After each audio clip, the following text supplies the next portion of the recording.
As of today, we're waiting to update the dashboard, but as of today, we have 1,274 positive COVID-19 cases and 23 deaths in the county.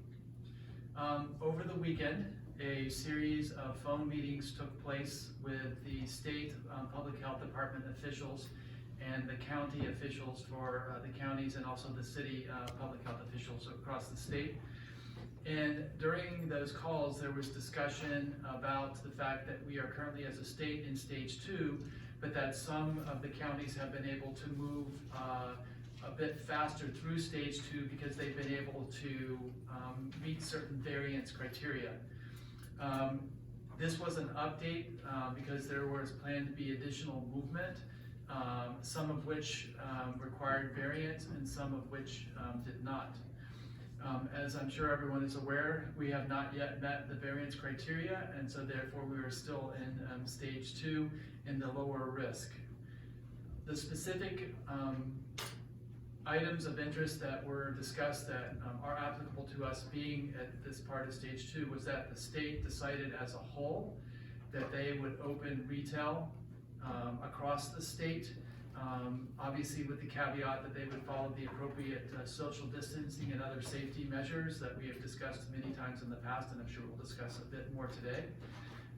In addition, there was a very robust discussion about communities of faith and places of worship, and it was decided that they would move that into stage 2 and allow individual jurisdictions such as counties to decide if their jurisdiction was indeed ready to move forward with allowing faith-based groups to meet.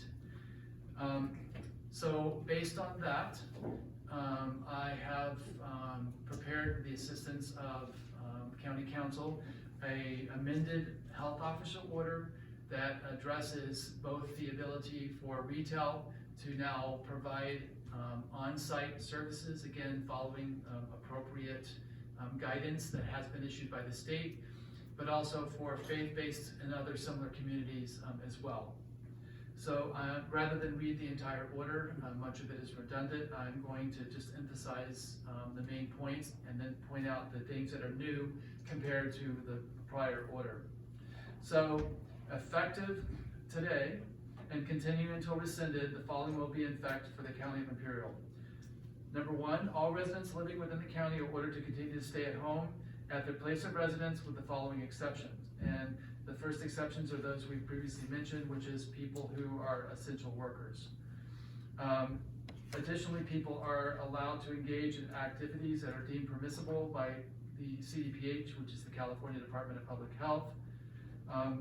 Residents may also engage in activities deemed permissible as detailed by the State Public Health Officer's Order dated May 7th, and is also noted in the state's resilient roadmap and the county's roadmap to recovery. Number 2, all businesses, nonprofits, governmental agencies, and other entities located within the county shall continue to remain closed with the exception of the following. So the first group are the ones we previously discussed, which are those that are performing essential work. And also those that are listed in the State Public Health Officer's Order dated May the 7th. Number 3, those entities that are permitted to reopen in accordance with the state's resilience roadmap and the county's roadmap to recovery shall adhere to the guidance for reopening issued by the State Public Health Officer and CDPH as may be amended or supplemented.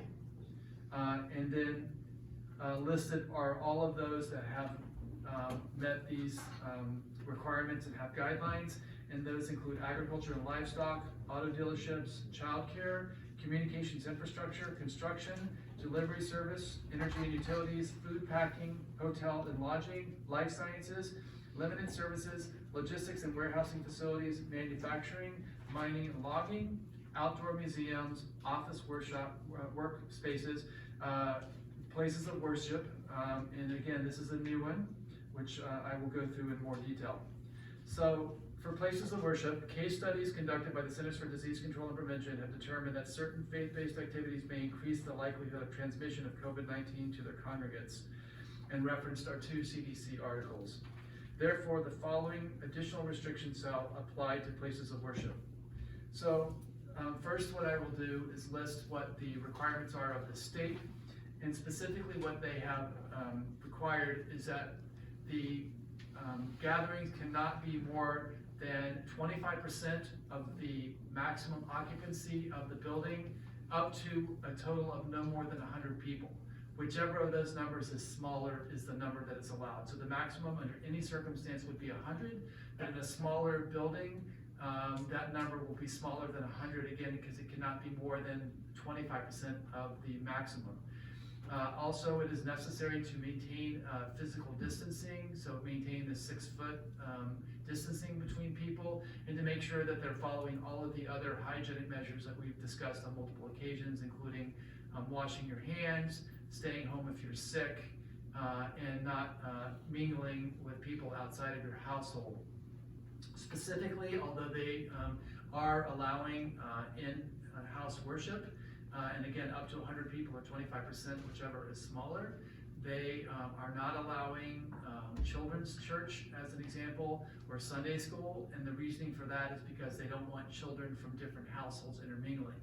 Children could attend church as long as they sit with their family in the regular church service and they're within the number of people that are already described, but they can't be in a separate environment because of the intermingling.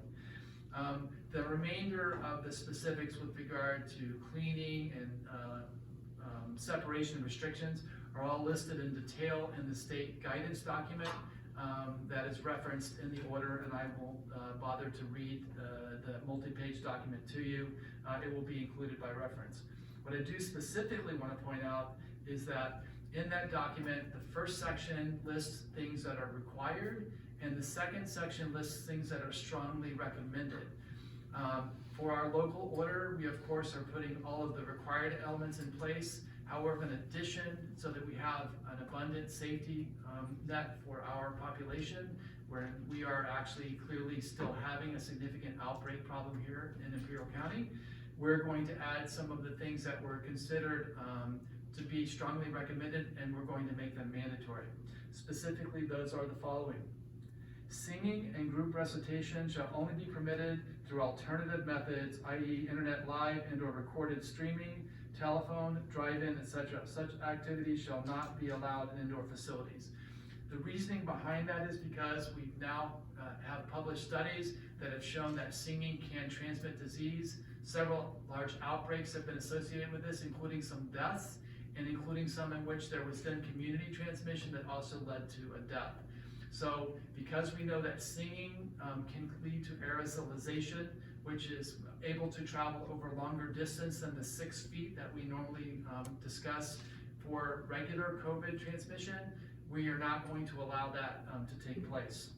And that includes recitation as well, so things like group prayer and liturgies, because again, when vigorous talking occurs like that, it can also lead to aerosolization and therefore transmission over a longer distance than the 6 feet.